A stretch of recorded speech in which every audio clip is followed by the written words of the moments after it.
നമസ്കാരം. എല്ലാവർക്കും ബയോസിന്റെ പുതിയ ക്ലാസ്സിലേക്ക് സ്വാഗതം. +2 ബയോളജിയിലെ ബയോടെക്നോളജി ആൻഡ് ഇറ്റ്സ് ആപ്ലിക്കേഷൻ ചാപ്റ്ററിന്റെ അവസാന ഭാഗമായ ട്രാൻസ്ജീനിക് ആനിമൽസ് എന്ന ടോപ്പിക്കാണ് ഇന്ന് റിവിഷൻ ചെയ്യുന്നത്. ചെറിയ ടോപ്പിക്കാണ്. ഇതിൽ നിന്നും ഒരുപാട് ക്വസ്റ്റ്യൻസ് സ്ഥിരം ചോദിക്കാറുണ്ട്. പോകാം വീഡിയോയിലേക്ക്.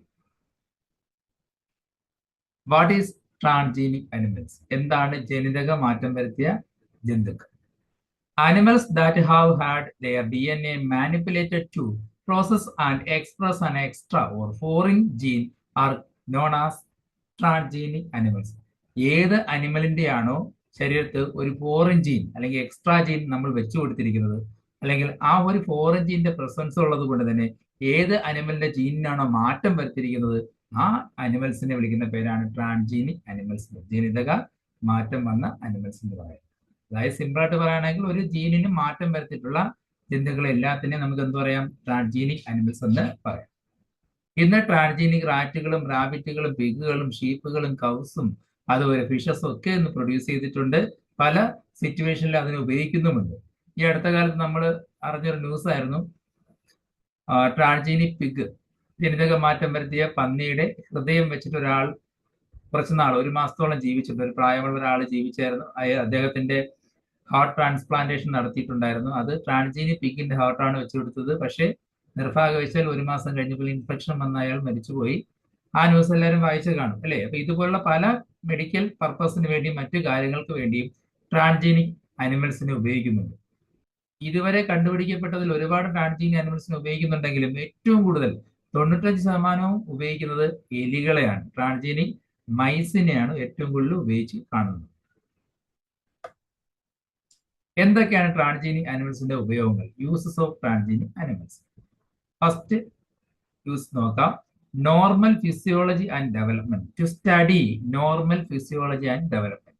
ഒരു ജീവിയുടെ നോർമൽ ഫിസിയോളജി എന്താണ്, അവരുടെ ബോഡി നടക്കുന്ന ഡെവലപ്മെന്റ് എന്താണ്, അതിനെക്കുറിച്ച് മനസ്സിലാക്കാൻ ഇന്ന് ട്രാൻസ്ജീനിക് അനിമൽസിനെ ധാരാളമായിട്ട് ഉപയോഗിക്കുന്നു. Transgenic animals can be specifically designed to allow the study of how genes are regulated and how they affect the normal functions of body and its development. ഒരു ജീൻ എടുക്കുകയാണെങ്കിൽ ആ ജീനിന്റെ പ്രവർത്തനം എന്ത്, അതെങ്ങനെ നമ്മുടെ ബോഡിയിൽ റെഗുലേറ്റഡ് ആകുന്നു, അതുവഴി എങ്ങനെയാണ് നമ്മുടെ ഫങ്ഷൻസ് നടക്കുന്നത്, ആ ജീനിന്റെ പ്രവർത്തനം എന്ത്, ഇതൊക്കെ മനസ്സിലാക്കാൻ അതേ ജീൻ ഉള്ള ഒരു ട്രാൻസ്ജീനിക് അനിമൽസിനെ ഇന്ന് പ്രൊഡ്യൂസ് ചെയ്യും. എന്നിട്ട് ആ ജീവിയിൽ ഈ ജീനിന്റെ പ്രവർത്തനങ്ങളെ നിരീക്ഷിക്കും. For example, study of complex factors involved in the growth such as insulin-like growth factor. Insulin പോലുള്ള ഗ്രോത്ത് ഫാക്ടർ നമ്മുടെ ബോഡിയിൽ എന്ത് പ്രവർത്തനങ്ങളാണ് നടക്കുന്നത് അത് കണ്ടെത്താൻ ആ ഇൻസുലിൻ പ്രൊഡ്യൂസ് ചെയ്യുന്ന ജീൻ ഉള്ള ഒരു ഫോറിൻ ജീനുള്ള അനിമലിനെ ക്രിയേറ്റ് ചെയ്യുന്നു. എന്നിട്ട് ആ അനിമലിന്റെ ബോഡിയിലുള്ള പ്രവർത്തനങ്ങൾ നിരീക്ഷിക്കുന്നു, സ്റ്റഡി ചെയ്യും. ഇതാണ് ട്രാൻസ്ജീനിക് അനിമൽ കൊണ്ടുള്ള ഒന്നാമത്തെ ഉപയോഗം. ഒരു ജീവിയുടെ നോർമൽ ഫിസിയോളജി ഡെവലപ്മെന്റ് മനസ്സിലാക്കുക. രണ്ടാമത്താണ് സ്റ്റഡി ഓഫ് ഡിസീസസ്. പല അസുഖങ്ങളും എങ്ങനെ ഉണ്ടാകുന്നു, അതിന് ഏത് മരുന്ന് കൊടുക്കണം എന്ന് ഇപ്പോഴും ഗവേഷണം ചെയ്തുകൊണ്ടിരിക്കുകയാണ്. അങ്ങനെ പല അസുഖങ്ങളും കണ്ടെത്താനും അതിന്റെ കാരണമെന്ത്, അത് എങ്ങനെ ഉണ്ടാകുന്നു, അതിന് എന്ത് ട്രീറ്റ്മെന്റ് കൊടുക്കാം, അല്ലെങ്കിൽ ഏത് മരുന്ന് ഉപയോഗിക്കാം, ഇങ്ങനെയുള്ള പരീക്ഷണങ്ങൾക്ക് ഏറ്റവും കൂടുതൽ ഉപയോഗിക്കുന്നത് ട്രാൻസ്ജീനിക് അനിമൽസിനെ തന്നെയാണ്. Many transgenic animals are designed to increase our understanding of how genes contribute the development of disease. ഒരു ഡിസീസിന് കാരണമായ ജീൻ എങ്ങനെയാണ്, അല്ലെങ്കിൽ ജീൻ എന്താ, അല്ലെങ്കിൽ ആ ജീൻ എങ്ങനെയാണ് അസുഖം ഉണ്ടാക്കുന്നത് എന്ന് കണ്ടെത്താൻ വേണ്ടി ട്രാൻസ്ജീനിക് അനിമൽസിനെ ഉപയോഗിക്കാറുണ്ട്. അല്ലെങ്കിൽ ഏതെങ്കിലും അസുഖം വരുത്തുന്ന ജീൻ, ആ ജീനുള്ള ഒരു അനിമലിനെ ക്രിയേറ്റ് ചെയ്യും. എന്നിട്ട് ആ അനിമലിന് ആ ജീൻ പരമായിട്ടുണ്ടാകുന്ന അസുഖം സ്റ്റഡി ചെയ്യുന്നു. ആ അസുഖത്തിന്റെ ഫീച്ചർ എന്താണ്, അസുഖം ഏത് ഘട്ടത്തിൽ ഉണ്ടായി തുടങ്ങുന്നു, അതിന്റെ ലക്ഷണങ്ങൾ എന്തൊക്കെയാണ്, സിംറ്റംസ് എന്തൊക്കെയാണ്, അതുവഴി ഉണ്ടാകുന്ന മാറ്റങ്ങൾ എന്തൊക്കെയാണ്, ഏത് മരുന്ന് കൊടുക്കുമ്പോഴാണ് അസുഖം മാറുന്നത്, ഇതൊക്കെ പരീക്ഷിക്കുന്നത് ഈ transgenic അനിമൽസിലാണ്. These are specially made to serve as a model for human diseases so that investigation of new treatment for diseases is made possible. ഇന്ന് പല അസുഖങ്ങൾക്കെതിരെയുള്ളൊരു എക്യുപ്മെന്റ് ആയിട്ട്, ഒരു മോഡലായിട്ട് ഇന്ന് ഉപയോഗിക്കുന്നത് ട്രാൻസ്ജീനിക് അനിമൽസ് ആണ്. പല അസുഖങ്ങൾ നേരത്തെ പറഞ്ഞത് കണ്ടെത്താൻ വേണ്ടി ട്രാൻസ്ജീനിക് അനിമൽസിനെ ഉപയോഗിക്കുന്നുണ്ട്.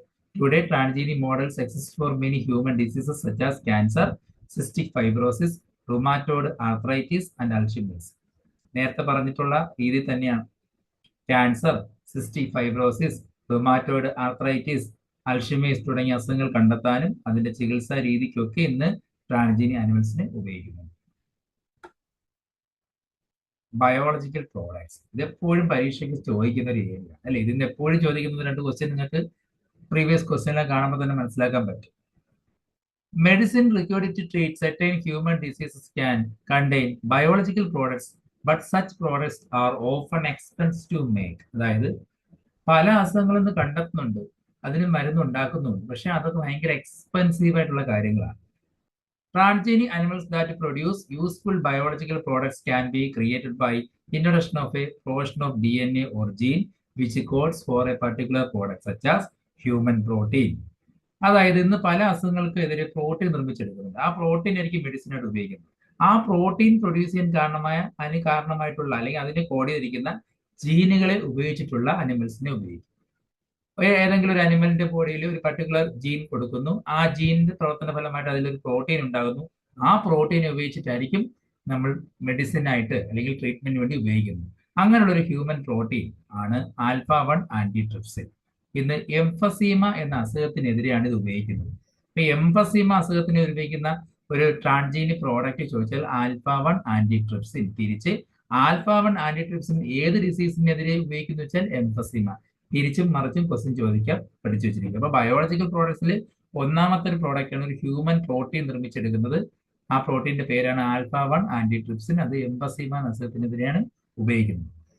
അതുപോലെ ഫീനിയൽ കീറ്റോന്യൂറിയ, സിസ്റ്റിക് ഫൈബ്രോസിന് പോലുള്ള പല അസുഖങ്ങൾ കണ്ടെത്താനും അതിന് എതിരെ മരുന്നായിട്ട് ഇന്ന് ഒരുപാട് പ്രോട്ടീൻസ് നിർമ്മിക്കപ്പെടുന്നുണ്ട്.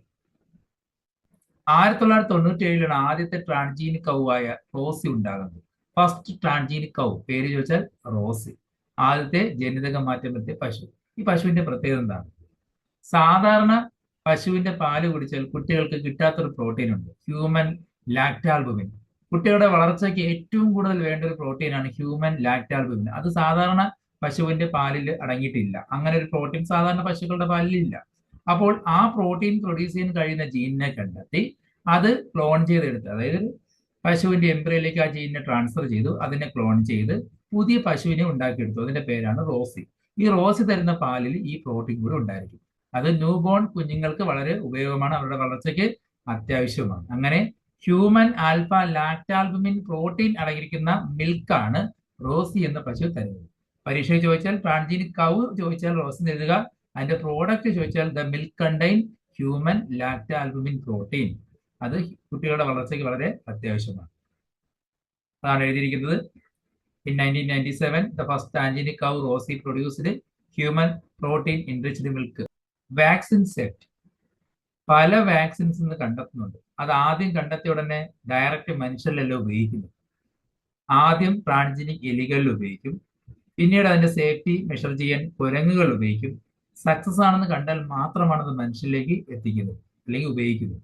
പല വാക്സിന്റെ സേഫ്റ്റി ടെക്നിക്കിന് വേണ്ടി അല്ലെങ്കിൽ സേഫ്റ്റി മെഷർ ചെയ്യാൻ വേണ്ടി, ചെക്ക് ചെയ്യാൻ വേണ്ടി ട്രാൻസ്ജീനിക് അനിമൽസിനെ ഉപയോഗിക്കുന്നുണ്ട്. Transgenic mice are being developed for use in testing the safety of vaccines before they are used in humans. Transgenic mice are being used to test safety of the polio vaccine. If successful and found to be reliable, they could replace the use of monkeys to test safety of batches of vaccine. നേരത്തെ പറഞ്ഞു കഴിഞ്ഞു, ഒരു vaccine കണ്ടെത്തി, for example polio vaccine കണ്ടെത്തിയാൽ ആദ്യം പരീക്ഷിക്കുന്നത് എലികളിലായിരിക്കും, പിന്നെ കുരങ്ങുകളിലായിരിക്കും, എന്നിട്ട് മാത്രമാണ് മനുഷ്യരിലേക്ക് അത് ഉപയോഗിക്കുന്നത്. അപ്പോൾ ആദ്യം അതിന്റെ സേഫ്റ്റി കണ്ടെത്താനും ആ വാക്സിന് എന്തെങ്കിലും ദോഷമുണ്ടോ എന്ന് ചെക്ക് ചെയ്യാനൊക്കെ ട്രാൻസ്ജീനിക് അനിമൽസിനെയാണ് യൂസ് ചെയ്യുന്നത്. കെമിക്കൽ സേഫ്റ്റി ടെസ്റ്റിംഗ് ഇതുപോലെ തന്നെയാണ്. പല ഡ്രഗ്സ് കണ്ടെത്തുമ്പോഴും അത് ഡയറക്റ്റ് മനുഷ്യരിലല്ലോ അപ്ലൈ ചെയ്യുന്നത്. ഇതുപോലെ ട്രാൻസ്ജീനിക് അനിമൽസിലേക്ക് ഉപയോഗിച്ച് നോക്കിയിട്ട് ആ റിയാക്ഷൻ സ്റ്റഡി ചെയ്തതിനു ശേഷം മാത്രമാണത് മനുഷ്യരിലേക്ക് ഉപയോഗിക്കുന്നത്. ഈ ടെസ്റ്റിന്, കെമിക്കൽ സേഫ്റ്റി ടെസ്റ്റിന്റെ മറ്റൊരു പേരാണ് ടോക്സിസിറ്റി ഓർ സേഫ്റ്റി ടെസ്റ്റിംഗ് എന്ന് പറയും. അതായത് ട്രാൻസ്ജീനിക് അനിമൽസിന് ഒരു പ്രത്യേകത ഉള്ളത്, ഇങ്ങനെയുള്ള ടോക്സിക് സബ്സ്റ്റൻസിന് വളരെ സെൻസിറ്റീവ് ആണ്. അതുമായിട്ട് പെട്ടെന്ന് റിയാക്ട് ചെയ്യുന്ന അനിമൽസ് ആയിരിക്കും ട്രാൻസ്ജീനിക് അനിമൽസ് എന്ന് പറയുന്നത്. The procedure is same as that used for testing toxicity of drug. അതായത് സാധാരണ ഡ്രഗിന്റെയൊക്കെ ടോക്സിസിറ്റി ചെയ്യുന്ന അതേ പ്രൊസീജിയർ തന്നെയാണ് ഇത്തരം ടെക്നിക്കിലും ഉപയോഗിക്കുന്നത്. Transgenic animals are made that carry genes which make them more sensitive to toxic substances than non transgenic animals. സാധാരണ gene മാറ്റം വരുത്താത്ത non transgenic അനിമൽസിനേക്കാൾ കൂടുതൽ ഡ്രഗിന് സെൻസിറ്റീവ് ആയിരിക്കും ഈ transgenic animals. They are then exposed to toxic substance and the effect study. അപ്പൊ അത്തരം ട്രാൻസ്ജീൻ അനിമൽസിൽ ഈ toxic substance പരീക്ഷിച്ച് നോക്കുമ്പോൾ അവർ പെട്ടെന്ന് സെൻസിറ്റീവായി തന്നെ ഒരുപാട് എഫക്റ്റ് കാണിക്കും. ആ എഫക്റ്റിനെ സ്റ്റഡി ചെയ്യും. Toxicity testing in such animals will allow to obtain result less time. പെട്ടെന്ന് തന്നെ അതിന്റെ റിസൾട്ട് കിട്ടുകയും ചെയ്യും. ഈ പറഞ്ഞിരിക്കുന്ന ട്രാൻസ്ജീനിക് അനിമൽസ് സെൻസിറ്റീവ് ആയതുകൊണ്ട് തന്നെ പെട്ടെന്ന് റിസൾട്ടും കിട്ടും. പെട്ടെന്ന് ആ മരുന്നിനെതിരെ റിയാക്ട് ചെയ്ത് അതിന്റെ എഫക്റ്റ് കാണിക്കുകയും ചെയ്യും. ആ എഫക്റ്റ് സ്റ്റഡി ചെയ്തതിനു ശേഷം വേണ്ട മെഷർമെന്റ് എടുക്കുകയാണ് ചെയ്യുന്നത്. അപ്പൊ ഇത്തരം മരുന്നുകളൊക്കെ നിർമ്മിക്കുമ്പോൾ മനുഷ്യരിൽ അത് ഉപയോഗിക്കുമ്പോഴും അല്ലെങ്കിൽ ട്രാൻസ്ജീനിക് അനിമൽസിനെ നമ്മൾ മറ്റു കാര്യങ്ങൾക്ക് ഉപയോഗിക്കുമ്പോഴും ഒരുപാട് സദാചാര പ്രശ്നങ്ങൾ, എത്തിക്കൽ ഇഷ്യൂസ് ഉണ്ടാവും. അല്ലെങ്കിൽ ഇത്തരം പ്രോഡക്റ്റ് മനുഷ്യരിൽ ഉപയോഗിക്കുമ്പോൾ മനുഷ്യന് എന്തെങ്കിലും പിന്നീട് ഭാവിയിൽ പ്രശ്നം ഉണ്ടാകുമോ, അതിന്റെ ജീവൻ ആപത്താണോ എന്നൊക്കെ ഒരുപാട് ചോദ്യങ്ങൾ വരും. അപ്പൊ അതിന് എല്ലാവരും പരിഹാരം എന്നോണം അല്ലെങ്കിൽ അതിന്റെ ആ മരുന്നുകളുടെ അപ്പൊ അത്തരം മരുന്നുകളുടെ വാലിഡിറ്റി, സേഫ്റ്റി ഒക്കെ മെഷർ ചെയ്യുന്നത് ഒരു സംഘടനയാണ്, ഓർഗനൈസേഷനാണ്. That is called GEAC, genetic engineering approval committee. ഒരുപാട് ക്വസ്റ്റ്യൻസിൽ GEACയുടെ ക്വസ്റ്റ്യൻ വന്നിട്ടുണ്ട്, എക്സ്പാൻഷൻ വന്നിട്ടുണ്ട്.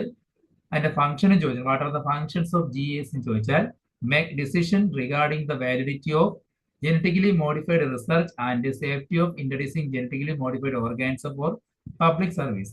ജനിതകം മാറ്റം വരുത്തിയ അനിമൽസിനെയോ പ്ലാന്റ്സിനെയോ പബ്ലിക് സർവീസിനോട് ഉപയോഗിക്കുമ്പോൾ അതിന്റെ വാലിഡിറ്റി എന്താണ്, അതിന്റെ സേഫ്റ്റി എന്താണെന്ന് ഡിസിഷൻ എടുക്കുന്നത് GEAC എന്ന സംഘടനയാണ്. ഇവരുടെ അപ്രൂവൽ കിട്ടാതെ ഒരു മരുന്നുകളും അല്ലെങ്കിൽ ജനിതകം മാറ്റം വരുത്തിയ ഒരു പ്രോഡക്റ്റ് വിപണിയിൽ എത്തില്ല.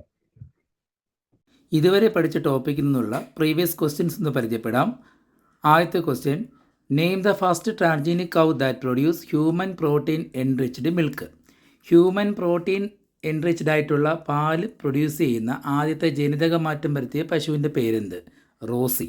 Animals that have had their DNA manipulated to possess and express as extra gene are known as dash. മറ്റൊരു ക്വസ്റ്റ്യൻ നോക്കാം. Animals that have their DNA altered and express a foreign gene are known as. ജീനുകൾക്ക് മാറ്റം വരുത്തിയിട്ടുള്ള അനിമൽസിന് എന്ത് പേര് പറയാം? Transgenic animals. Next question, expand GEAC, genetic engineering approval committee. Next question, alpha one antitrypsin is used to treat the disease. Answer emphysema. തിരിച്ചും ചോദിക്കാം, എംഫസീമയ്ക്കെതിരെ ഉപയോഗിക്കുന്ന ബയോളജിക്കൽ പ്രോഡക്റ്റ് ഏതെന്ന് ചോദിച്ചാൽ alpha one antitrypsin. Match the following. A. Antigen antibody reaction. B. Alpha lactalbumin. C. Alpha-1 antitrypsin. D. Gene therapy. അതിൻ്റെ മറുസൈഡിൽ option നോക്കാം. ADA deficiency, emphysema, Rosie, ELISA. അപ്പോൾ ഇതിൽ കറക്റ്റ് ആൻസർ ഏതാണെന്ന് നോക്കാം. Antigen antibody reaction ELISA, alpha lactalbumin Rosie, alpha one antitrypsin emphysema, gene therapy ADA deficiency. Next question, animals that have their DNA manipulated to possess and express extra gene are called transgenic animals. Write any 4 uses of transgenic animals. Transgenic അനിമൽസിൻ്റെ uses ആണ് ചോദിച്ചിരിക്കുന്നത്. ഏതെങ്കിലും 4 എഴുതിയാൽ മതി. To study normal physiology and development, or study of disease, or synthesis of biological products, or to test vaccine safety, or chemical safety testing. ഇതിലേതെങ്കിലും 4 എഴുതിയാൽ മതി. Next question വീണ്ടും റിപ്പീറ്റഡ് ആണ്. Expand GEAC, mention its function. GEACയുടെ expansion നമുക്കറിയാം, genetic engineering approval committee. അതിൻ്റെ ഫംഗ്ഷനും അറിയാം. Make decision regarding the validity of GM research and the safety of introducing GM organism for public service. ഈ കഴിഞ്ഞ second terminal examination ചോദിച്ച question ആയിരുന്നു. Write the name and uses of 2 biological products produced by transgenic animals. Transgenic animals produce ചെയ്യുന്ന ഏതെങ്കിലും 2 പ്രോഡക്ട്സിൻ്റെ പേരും അതിൻ്റെ ഉപയോഗങ്ങളും എഴുതുക. ഒന്നാമത്തത് ആൽഫ-1 ആൻറ്റിട്രിപ്സിൻ, അതിൻ്റെ ഉപയോഗം യൂസ്ഡ് ടു ട്രീറ്റ് എംഫസീമ. രണ്ടാമത്തെ പ്രോഡക്റ്റ് ഹ്യൂമൻ ആൽഫ ലാക്ടാൽബുമിൻ, അതിൻ്റെ യൂസസ് എന്ന് പറയുന്നത് nutritionally A more balanced product for human babies than natural cow milk. പക്ഷേ ഇതിൻ്റെ ആൻസർ പല കുട്ടികളും റോസിയാണ് എഴുതാൻ ശ്രമിച്ചത്. റോസി ഒരു ഓർഗാനിസിൻ്റെ പേരാണ്. പ്രോഡക്റ്റും അതിൻ്റെ ഉപയോഗം ചോദിച്ചാൽ ഇതുപോലെ തന്നെ എഴുതണം. ട്രാൻജിനിക് കൗവിൻ്റെ പേര് ചോദിച്ചാൽ മാത്രമേ റോസി എന്ന് എഴുതാവുള്ളൂ. പ്രോഡക്റ്റ് ചോദിച്ചാൽ റോസിയുടെ മിൽക്കിൻ്റെ പ്രത്യേകതയാണ് എഴുതേണ്ടത്. ഇന്നത്തെ ക്ലാസ്സിൽ ട്രാൻജിനിക് അനിമൽസ് ആൻഡ് GES ടോപ്പിക്കാണ് റിവിഷൻ ചെയ്തത്. ഈ ചാപ്റ്ററിന്റെ അവസാനത്തെ ഭാഗം ബയോ പാറ്റന്റും ബയോ പൈറസിയുമാണ്. ഇത് ആദ്യത്തെ ക്ലാസ്സിൽ ഉൾപ്പെടുത്തിയ ഒരു വീഡിയോ ഇറക്കിയിട്ടുണ്ടായിരുന്നു. ഫസ്റ്റ് ക്ലാസ്, ഈ ചാപ്റ്ററിന്റെ ആദ്യത്തെ ക്ലാസ്സിൽ ബയോ പാറ്റന്റിനെ കുറിച്ചും ബയോ പൈറസിയെ കുറിച്ച് പറയുന്നുണ്ട്. ആ ക്ലാസ്സുകൾ എല്ലാവരും കാണുമെന്ന് വിശ്വസിക്കുന്നു. ഇതോടുകൂടി biotechnology and its application chapter revision ചെയ്ത് തീർക്കുകയാണ്. ടെസ്റ്റ് നന്നായിട്ട് വായിക്കുക, മോർ പോയിന്റ് കണ്ടെത്തുക, എല്ലാ പോയിന്റുകളും പരീക്ഷയ്ക്ക് പഠിച്ചു എന്ന് ഉറപ്പുവരുത്തുക. അടുത്ത ക്ലാസ്സിൽ മറ്റൊരു വീഡിയോയിൽ പുതിയ ചാപ്റ്ററുമായിട്ട് വീണ്ടും കാണാം. അതുവരേക്കും എല്ലാവർക്കും ശുഭദിനം നേരുന്നു. നന്ദി, നമസ്കാരം.